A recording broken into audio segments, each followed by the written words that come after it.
Hello friends, welcome to Yadnya investment academy. Reliance Industries के results आ चुके हैं Q1 FY21। So as expected overall अगर कंसोलिडेटेड रिजल्ट्स देखे जाएंगे तो डेफिनेटली खराब नजर आएंगे, बट इसमें कुछ कुछ ग्रीन शूट्स बहुत ही सही तरीके से डेवलप हो रहे हैं। तो वो क्या क्या है, वो सारी चीजें रिलायंस की 3 वीडियोस की सीरीज हम आप लोगों के लिए लेके आ रहे हैं, उसमें सारा कवर करने वाले हैं। पहला जो वीडियो रहेगा वो अभी ये जो आप देख रहे हो वही वीडियो है, जिसमें कंसोलिडेटेड रिजल्ट्स कैसे आए उसके बारे में आप लोगों के साथ बात करने वाले हैं। वहां पे पूरे नंबर्स बताएंगे, रेवेन्यूज, एबिटा, फाइनेंस कॉस्ट, कहां एक्सेप्शनल आइटम्स में उनको गेन हुआ, ये सारी चीजें, टैक्सेशन, नेट प्रॉफिट कैसा है वो समझाएंगे। देन जो एक रेवेन्यू और एबिटा का एक एनालिसिस छोटा सा आप लोगों के सामने प्रेजेंट करेंगे। देन इसके जो 6 मेजर वर्टिकल्स है, जैसे कि refinery, petrochemical, oil and gas, media, digital services and retail, उसके ओवरऑल सेगमेंटल रेवेन्यूज कैसे रहे उसके बारे में भी इस वीडियो में हम जानकारी देंगे आप लोगों को। एंड लास्ट में इस वीडियो का रहेगा वो है स्ट्रॉन्ग बैलेंस शीट जो बिल्ड हुई है रिलायंस इंडस्ट्रीज की। तो वहां पे अभी करंट पोजीशन कैसी है रिलायंस इंडस्ट्रीज की, उसके बारे में आप लोगों के साथ डिस्कस करेंगे। सेकंड पार्ट में रिलायंस रिटेल का पूरा एक डिटेल्ड एनालिसिस आप लोगों के सामने प्रेजेंट करने वाले हैं। एंड थर्ड पार्ट में रिलायंस जियो का डिटेल्ड एनालिसिस आप लोगों को प्रेजेंट करेंगे। सो फर्स्ट जो वीडियो रहेगा ये यूट्यूब पे लाइव होगा, ये फ्री रहेगा, इसमें कोई चार्जेस हम नहीं लेने वाले। But Reliance retail and Reliance Jio के जो डिटेल्ड एनालिसिस है वो हम हमारा जो नया फीचर है Stockometer plus on our website investindia.in, वहां पे वो अवेलेबल करके देने वाले हैं। तो अगर अभी तक स्टॉकोमीटर प्लस को आप लोगों ने सब्सक्राइब नहीं किया है तो जरूर कीजिएगा दोस्तों। वो एक वन स्टॉप सॉल्यूशन करने की कोशिश हमारे साइड से हो रही है। बहुत सारा टेक्नोलॉजी इन्वेस्टमेंट, बहुत सारे कोलैबोरेशंस वहां पे हम कर रहे हैं। So definitely it will be a very productive asset for you people. आप आपके पोर्टफोलियो के लिए उसको अच्छी तरीके से यूज कर सकते हो। Will be more than happy अगर आप वेबसाइट पे जाके उसे सब्सक्राइब करते हो तो। और हमने 20,000 फाइनेंशियल प्लान्स हमारी वेबसाइट पे कंप्लीट किए हैं। तो ये सक्सेस आप लोगों के साथ शेयर करने के लिए 20% का एक डिस्काउंट कूपन हमने लॉन्च किया है। तो वहां पे आप हमारे जो रिलेशनशिप नंबर्स अवेलेबल है हमारी वेबसाइट पे, वहां कॉल करके उनके डिटेल्स ले सकते हो। Simple thing, 20 MF, 20 stock and 20 model, ये 3 मॉडल, ये जो कूपन कोड्स है वो अभी भी एक्टिव रखे हैं because of the popular demand of our subscribers. हमने एक्चुअली 31 जुलाई तक रखे थे, बट बहुत ज्यादा डिमांड उसकी ऑलरेडी आ रही है लोगों की कि please give us 2-3 more days. So that's why we have extended that particular offer for all you people. तो जरूर उसे सब्सक्राइब कीजिएगा दोस्तों, मुझे काफी अच्छा लगेगा अगर आप वहां पे जाके ये चीजें सब्सक्राइब करते हो। बाकी हमारा जो हार्ड वर्क है वो हमेशा आप लोगों के लिए चलता ही रहेगा। So it's not going to end any time soon. So now we will talk about the consolidated numbers. Q1 FY21 के जो नंबर्स आए हैं वो नंबर्स कैसे हैं। तो ओवरऑल अगर रिवेन्यू की हम बात करेंगे, जहां पे एक डाइवर्सिफाइड इनके बिजनेस सेगमेंट्स है, रिटेल हुआ, ऑयल हुआ, पेट्रोकेमिकल हुआ, या फिर जियो डिजिटल सर्विसेज हुआ, या फिर अभी एक फाइनेंशियल सर्विसेज का भी एक नया एंगल इन्होंने डेवलप किया हुआ है। सो लेट अस ऑल सी कि कैसे कैसे क्या क्या चीजें वहां पे भी डेवलप होती है। So overall because of the diverse nature and the Covid impact, Q1 FY21 के रिवेन्यू के नंबर्स काफी खराब आए हैं। लास्ट ईयर सेम क्वार्टर में it was 1.74 lakh crore rupees, जो 42% घटता हुआ 1.01 लाख करोड़ रुपीस तक नीचे आया है। सो 42% ईयर ऑन ईयर फॉल देखा है हमने रिवेन्यूज में ऑफ रिलायंस इंडस्ट्रीज लिमिटेड।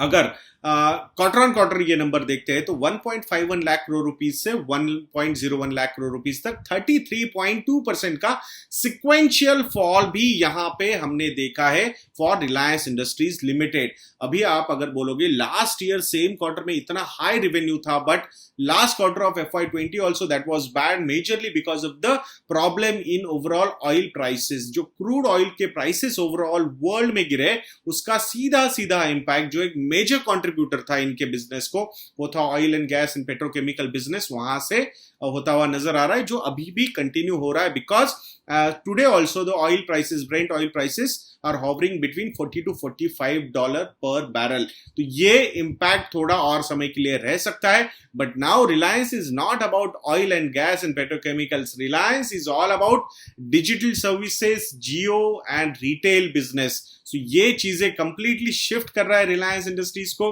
इस पे हमने रिलायंस इंडस्ट्रीज का आई थिंक मैंने लिंक्डइन या पे शेयर किया था आप लोगों के साथ, वहां पे बताया भी था कि रिलायंस इंडस्ट्रीज को एट पार विथ फॉरेन ये जो कंपनीज है उनके पैरामीटर्स पे कंपेयर किया जा रहा है इन्वेस्टमेंट पॉइंट ऑफ व्यू से, वैल्यूएशन पॉइंट ऑफ व्यू से.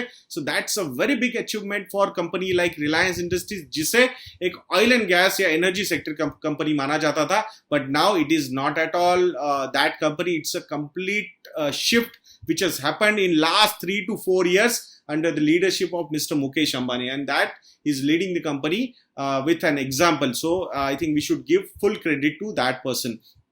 Now भले ही यहाँ पे रेवेन्यू के नंबर्स काफी ज्यादा गिरे हैं, but EBITDA numbers, that is earnings before interest, tax, depreciation and amortization, EBITDA number ये बहुत इंपॉर्टेंट नंबर होता है जब भी आप किसी बिजनेस को, कैपिटल इंटेंसिव बिजनेस को आप एनालाइज करते हो, बिकॉज वहां पे अच्छा खासा वर्किंग कैपिटल या फिर अच्छा खासा इन्वेस्टमेंट कैपिटल लगता है. जैसे कि जियो का बिजनेस, अगर telecom towers and all those things, infrastructure आपको डेवलप करना है या फिर इवन डिस्ट्रीब्यूशन का भी नेटवर्क डेवलप करना है तो बहुत कॉस्ट लगती है.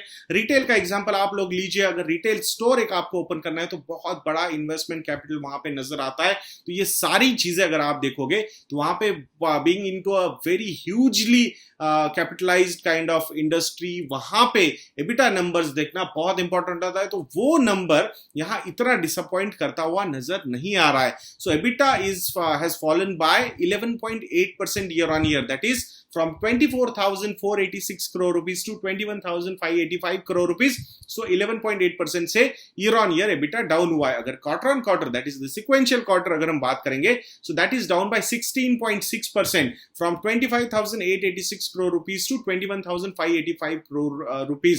तो यहाँ पे हमें ज्यादा प्रॉब्लम नजर नहीं आ रहा है. अगर EBITDA के मार्जिन्स की बात आप करोगे तो वो मार्जिन्स काफी अच्छी तरीके से डेवलप होते हुए नजर आ रहे हैं हमें. वहां पे भी कोई प्रॉब्लम ज्यादा नजर नहीं आ रहा है. लाइक 1.51 लाख करोड़ रुपीस में 25,000 या फिर अप्रोक्सीमेटली 26,000 करोड़ रुपीस का एबिटा है. सो 16 से 17% का एबिटा मार्जिन है. But now that margin has increase to 21.5%. तो ये एक बहुत बड़ा अचीवमेंट मुझे नजर आ रहा है रिलायंस इंडस्ट्रीज के टोटल बिजनेस ये जो रिजल्ट्स है क्वार्टर 1 के, और इस पे हमने ध्यान देना चाहिए दोस्तों बहुत अच्छे तरीके से. वी अंडरस्टैंड कि इनका जो रेवेन्यू कम हुआ है वो पेट्रोकेमिकल या फिर ऑयल एंड गैस सेगमेंट से ज्यादा कम हुआ है, विच इज एक्चुअली वो उनके रेवेन्यूज के जो या फिर एबिटा के मार्जिन से वो नीचे है. But still numbers are numbers. तो यहाँ पे इंप्रूवमेंट होती भी नजर आ रही है. Overall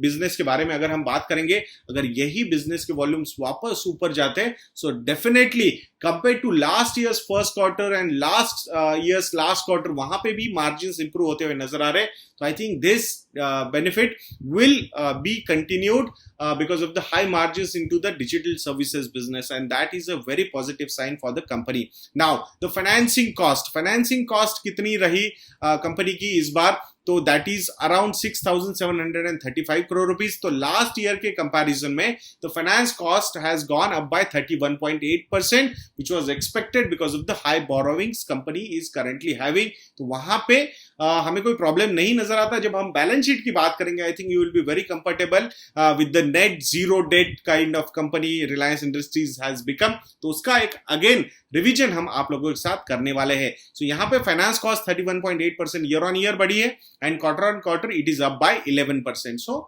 which is in line with the expectations. Now there is an exceptional item जिसमें गेन हुआ है कंपनी को, और वो है because of the sale of 49% stake in fuel retail joint venture, यानी कि ये जो पेट्रोल पंप से रिलायंस के, तो वहां पे जॉइंट वेंचर में उन्होंने अपना एक 49% का स्टेक ब्रिटिश पेट्रोलियम को सेल किया है, और वहां से ये 4,966 करोड़ रुपीस का एक्सेप्शनल गेन होता हुआ नजर आ रहा है.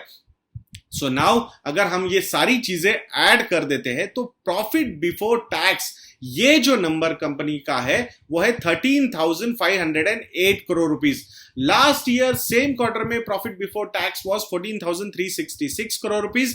बट एक बात समझनी होगी, वहां पे कोई एक्सेप्शनल गेन कंपनी को नहीं हुआ था, एंड दैट्स व्हाई यहां पे अगर हम 4,966 करोड़ रुपीस का एक्सेप्शनल गेन निकाल देंगे तो जो प्रॉफिट रहेगा अपना वो obviously it will go down. So compare to that अगर हम देखेंगे तो डेफिनेटली यहां वीकनेस है which was expected also because of the lower revenues in Q1 FY21. Last year जो लास्ट क्वार्टर था Q4 FY20 उस टाइम पे प्रॉफिट बिफोर टैक्स जो था वो था 9,223 करोड़ रुपीस. बट इस बार एक सबसे बड़ा बेनिफिट अगर रिलायंस इंडस्ट्रीज को हुआ है तो वो है taxation benefit because there is a deferred tax का जो क्रेडिट था वो था 663 करोड़ रुपीस का. नेट जो इस बार का टैक्स आ रहा था कंपनी पे करंट टैक्स वो आ रहा था 923 करोड़ रुपीस का. सो 923 करोड़ रुपीस से 663 करोड़ रुपीस अगर हम माइनस करते हैं तो वहां पे इफेक्टिवली 260 करोड़ रुपीस का टैक्स भरा है. So effective tax on profit before tax is hardly 2%. तो यहां पे एक बहुत बड़ा benefit I think because of the new startups and all those things, ये जो बेनिफिट्स मिलते हैं गवर्नमेंट ऑफ इंडिया की तरफ से, आई थिंक वो बेनिफिट्स यहां पे कंपनी लेती हुई नजर आई है. तो ये टैक्सेशन का परसेंटेज नीचे जाने की वजह से भी प्रॉफिटेबिलिटी ज्यादा ऊपर नजर आ रही है. So, what is the net profit? So, net profit is up by 30.6% at 13,248 crore rupees. Last year, same quarter, it was 10,141 crore rupees. अगर मैं sequential profit की growth देखूंगा तो वो है 6,546 crore rupees to 13,248 crore rupees. तो यहाँ पे sequential growth is quite high, almost 2 times हो चुका है, 100% की rise सिक्वेंशियली अगर हम देखेंगे नेट प्रॉफिट में नजर आ रही है. बट इसमें याद रखना पड़ेगा एक एक्सेप्शनल आइटम है 4,966 करोड़ रुपीस का जो आपको प्रॉफिटेबिलिटी ऊपर लेके जा रहा है. And the other thing is कि आपका जो इफेक्टिव टैक्स रहा है इस बार का वो हार्डली 2% का रहा है. सो वो भी एक एडेड एडवांटेज कंपनी के ओवरऑल प्रॉफिट्स में नजर आ रहा है. अगर एक्सेप्शनल आइटम को हम निकाल देंगे तो नेट प्रॉफिट जो है कंपनी का वो है 8,282 करोड़ रुपीस. तो वहां पे actually there is a fall of 18.3% compare to the last year same quarters profit of 10,141 crore rupees. तो ये हमें समझना होगा. लास्ट क्वार्टर में इनका एक एडजस्टमेंट हुआ था एक्सेप्शनल आइटम, एक्चुअली वहां पे एक एक्सेप्शनल लॉस हुआ था कंपनी को and that's why the profitability went down to 6,546 crore rupees. अगर वो एक्सेप्शनल लॉस लास्ट क्वार्टर में Q4 FY20 में नहीं होता तो कंपनी का नेट प्रॉफिट होता 10,813 करोड़ रुपीस. तो यहां पे ऑब्वियसली अगर ये सारे चीजें हम देखेंगे तो यहां फॉल इवन नेट प्रॉफिट में भी हुआ है. But we will have to understand जब सारी चीजें एनालाइज की जाएंगी तो लॉन्ग टर्म में जो डेटा एनालिसिस होगा वहां पे कंपनी का जो नेट प्रॉफिट है वो 13,248 करोड़ रुपीस ही रहेगा. कंपनी का जो अर्निंग पर शेयर है जिसमें ये नेट प्रॉफिट से सारी चीजें जुड़ी जाएंगी तो वहां पे ईयर ऑन ईयर ग्रोथ जो रहेगी वो 30.6% से रहेगी.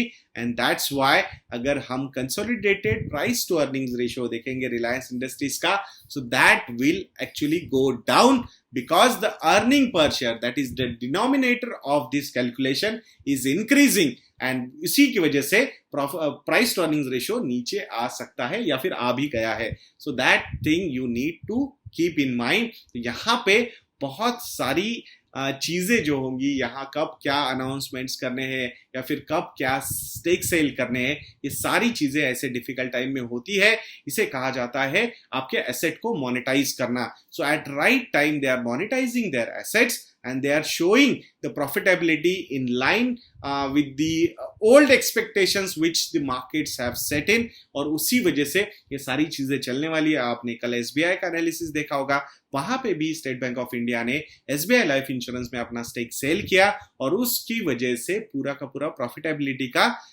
जो पिक्चर है वो चेंज हो गया और वहां पे ईयर ऑन ईयर ग्रोथ रही 80% की इन द नेट प्रॉफिट. और उस वजह से even the EPS of SBI also will increase and that's why the price to earnings ratio will decrease. तो ये सारी चीजें यहाँ पे होने वाली है दोस्तों because we are going through very tough times. तो यहाँ बहुत सारे बिहेवियर मैनेजमेंट के एस्पेक्ट्स भी बीच में आ सकते हैं. You should not be surprised and उसको ज्यादा निगेटिवली देखना भी नहीं चाहिए. That's what I feel because ultimately it's the behaviour which is going to affect the overall consumption theme of Indian economy.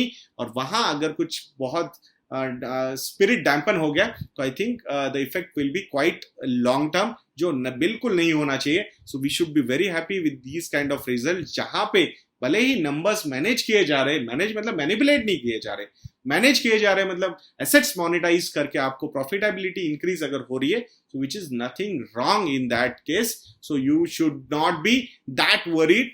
What we should be worried कि अगर ये spirit dampen हो गया तो स्पेंडिंग कल्चर बहुत खराब हो सकता है, and which should not happen, that's what I feel. Now will go to the revenue numbers. तो यहां पे जैसे कि आप लोगों ने डिक्लाइन देखा है, 42% का रेवेन्यू में डिक्लाइन रहा है. तो इसके की ड्राइवर्स क्या क्या है? तो एक है refining business which is down bye 54%, petrochemical business which is down bye 33%, and oil and gas business which is down bye 45%. Now इसके दो तीन रीजन है. एक तो ओवरऑल कंजम्पशन ही कम हो गया तो ऑटोमेटिकली उसका प्रॉब्लम हो ही जाएगा. देन अगर कंजम्पशन नहीं है, डिमांड नहीं है, और ऊपर से ऑयल के प्राइसेस भी नीचे है, तो इनके मार्जिन भी वहां पे हैम्पर हो गए.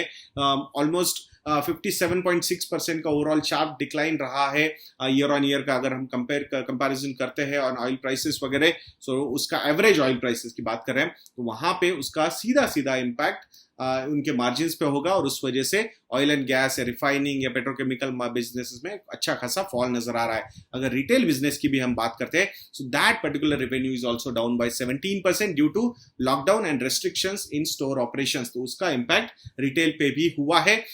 ओवरऑल अगर आप देखोगे रेवेन्यू डिक्लाइन जो है उसको पार्शियली जियो बिजनेस ने सेट ऑफ किया है, बिकॉज जियो का जो बिजनेस है रेवेन्यू है जो ईयर ऑन ईयर 33.7% से एक्चुअली इंक्रीज हुआ है, and major reason behind that is subscribers का एडिशन जो हुआ है, and rise in average revenue per user. जब जियो का डिटेल एनालिसिस हम आप लोगों के सामने प्रेजेंट करेंगे, I think you will get a very good idea about that overall Jio का बिजनेस कैसे कर रहा है. नाउ एबिटा का जो है वो 11.8% से ईयर ऑन ईयर गिरा है. Compare to revenue I think it is down little less. उसका मेजर रीजन जैसे हमने आपको बताया is Jio. So now lower contribution from oil to chemical business, ये पहला रीजन हमने आपको बता दिया. सो जो एबिटा में सिग्निफिकेंट डिक्लाइन हुआ है वो रिफाइनिंग में है, वो 25.8% का है. Petrochemical business is around 49.7% year on year. तो ये because of the crude situation and margin pressure जो आए हैं इस पर्टिकुलर बिजनेस पे. नाउ रिलायंस रिटेल का अगर एबिटा हम देखेंगे, so this is also down by 47.4% year on year. That is majorly because there is a lot of fixed cost involved with retail business, also capital intensive business है, और वहां पे revenues are down by 17%. So ये उस वजह से EBITDA is down by 47.4%. But what is the best part in that is Jio. So Jio का जो EBITDA है वो 55.4% से ईयर ऑन ईयर इंप्रूव हुआ है. उसके पीछे के अगर देखो आप रीजंस देखोगे तो because of this new additions which हो रहे सब्सक्राइबर्स के, एंड ARPU जो दिसंबर में इन्होंने प्राइस हाइक्स किए थे, आई थिंक उसका एक पॉजिटिव इंपैक्ट यहाँ पे भी हो रहा है. इवन जियो फाइबर ये जो फ्री सर्विस इन्होंने लॉन्च की थी काफी समय के लिए, उसमें भी पेड सर्विस अभी शुरू हो चुकी है. तो जो लोग फ्री में थे वो अभी कन्वर्ट हो गए पेड में, उस वजह से भी यहाँ पे उनका एबिटा इंक्रीज होता हुआ नजर आ रहा है, which is a positive sign for the company. So there should not be any problem. Now जैसे हमने बताया आपको, so there are around 6 verticals of Reliance Industries. Refining, that is number 1 refining, petrochemicals, oil and gas, digital services, जियो वाला जो है, retail, financial services, ये एक नया चीज डेवलप हो रहा है रिलायंस इंडस्ट्रीज में. सो अभी बहुत छोटा है कंपेयर टू देयर वेन्यूज, या जो एबिटा मिक्स की बात अगर हम करेंगे तो उसके कंपैरिजन में काफी कम है ये, but still they have started mentioning that particular thing in their reports या फिर announcements. It means they are quite serious about this financial services angle also, and we just hope that कि यहाँ पे ये पर्टिकुलर इंडस्ट्री इन्होंने disrupt नहीं करनी चाहिए, बिकॉज फेसबुक ऐसे ही नहीं आ रहा है इन्वेस्टमेंट करने के लिए.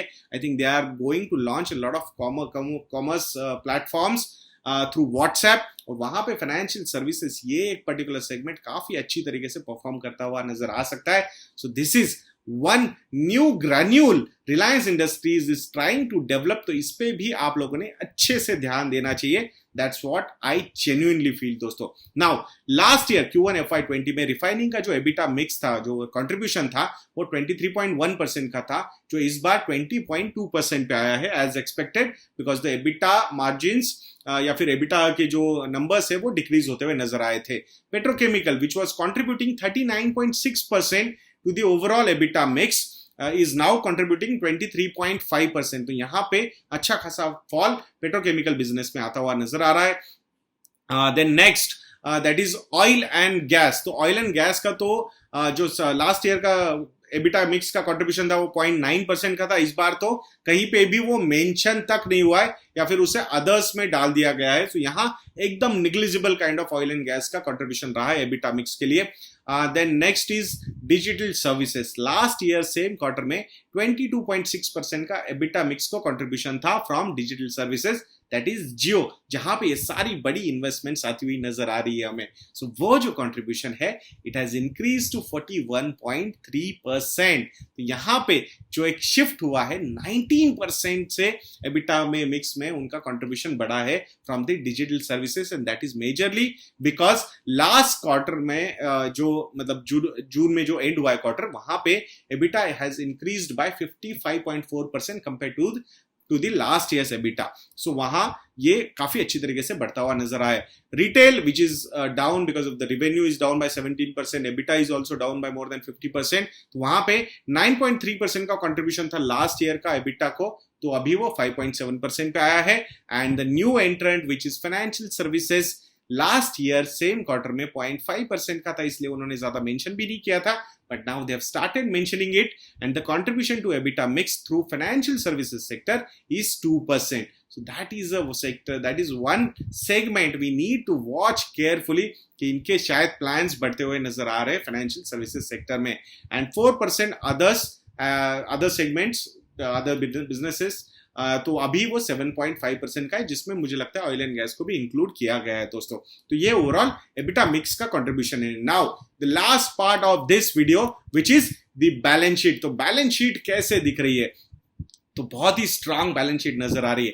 पहले हमें सबसे ज्यादा वरिंग फैक्टर क्या लगता था? हमें लगता था यार इनकी डेट बहुत ज्यादा है, more than 3 lakh crore rupees की डेट है। आज भी रिलायंस इंडस्ट्रीज की जो डेट है, ग्रॉस डेट, ग्रॉस बोरोइंग्स है इनके, ग्रॉस लोन्स है इनके, वो है 3.36 लाख करोड़ रुपीस के, 3.36 लाख करोड़ रुपीस के। और नाउ हम बोलेंगे यार यहाँ तो डिस्कशन हो रही है, तो नेट डेट फ्री है, नेट डेट फ्री है, तो उसका कैलकुलेशन आप लोगों के सामने प्रेजेंट करते हैं। सो आज की घड़ी में अगर हम देखेंगे net cash and cash equivalents जो रिलायंस इंडस्ट्रीज के पास है वो है 1.75 lakh crore rupees. I am not considering कि भाई इनके पास ये जो नया पैसा आया है वो इसमें इंक्लूड नहीं है। ये net cash and cash equivalents apart from the fund raising इन्होंने किए हैं, वो हमें ध्यान से देखना होगा। सो अगर मैं 3.36 लाख करोड़ रुपीस में से ये cash and cash equivalents of 1.75 lakh crore rupees निकाल देता हूं, तो रिलायंस इंडस्ट्रीज के पास जो नेट डेट बचती है वो है 1.61 लाख करोड़ रुपीस का। नाउ इन्होंने जो रिसेंट फंड रेजिंग किया है, फिर वो राइट्स इशू हो विच is a commitment of 53,000 crore rupees जिसमें से 25% लिया गया है, या फिर जियो प्लेटफॉर्म्स हो जिसमें 1.52 लाख करोड़ रुपीस का इन्फ्यूजन आया है from strategic investors like Facebook and Google, and financial investors जो बहुत सारे प्राइवेट इक्विटी प्लेयर्स ने इन्वेस्टमेंट्स किए, सो 1.52 लाख करोड़ रुपीस। एंड 49% का जो स्टेक इन्होंने सेल किया है from in their fuel retail joint venture with British petroleum, तो वो भी पैसा आया है अराउंड 4,699 करोड़ रुपीस। तो ये सारी चीजें अगर मैं ऐड कर देता हूं, सो नेट रिलायंस ने रिसेंट फेज में लास्ट 3 मंथ्स में जो पैसा रेज किया है वो है 2.12 लाख करोड़ रुपीस, या फिर to be more precise 2,12,809 crore rupees. तो इसका मतलब अगर मैं 2.12 लाख करोड़ रुपीस में से 1.61 लाख करोड़ रुपीस का नेट डेट माइनस करता हूं, सो ये virtually debt free company, net debt free company ये बन चुकी है। और अभी जो एक मेजर कैपिटल एक्सपेंडिचर कैपेक्स का इनको करना था, I strongly feel that is over now. So now most of the investments will be in the technology part, which will be taken care through their regular cash flows and free cash flows. So there should not be any problem for Reliance Industries here. So इसीलिए मुझे लगता है ये बहुत strong company है। So next 2 videos में Reliance retail का एक डिटेल्ड एनालिसिस आप लोगों के लिए करेंगे एंड रिलायंस जियो का भी एक डिटेल्ड एनालिसिस आप लोगों के लिए प्रेजेंट करेंगे। तो अगर अभी तक आपने हमारा स्टॉकोमीटर ये सब्सक्रिप्शन नहीं लिया है तो जरूर सब्सक्राइब कीजिएगा दोस्तों। We put a lot of hard work in our analysis और हम चाहेंगे कि आप हमसे जुड़े रहे through our paid subscriptions also and we promise you that we are working really very hard and it will be useful for your portfolio construction. So if you feel we are doing a good job, so do try our research subscriptions. We'll be more than happy अगर आप वहां पे हमें join करते हो तो। So ऐसे videos के लिए हमारा चैनल देखते रहिए दोस्तों और नेक्स्ट वीडियो तक के लिए मुझे आज्ञा दीजिए। जय हिंद।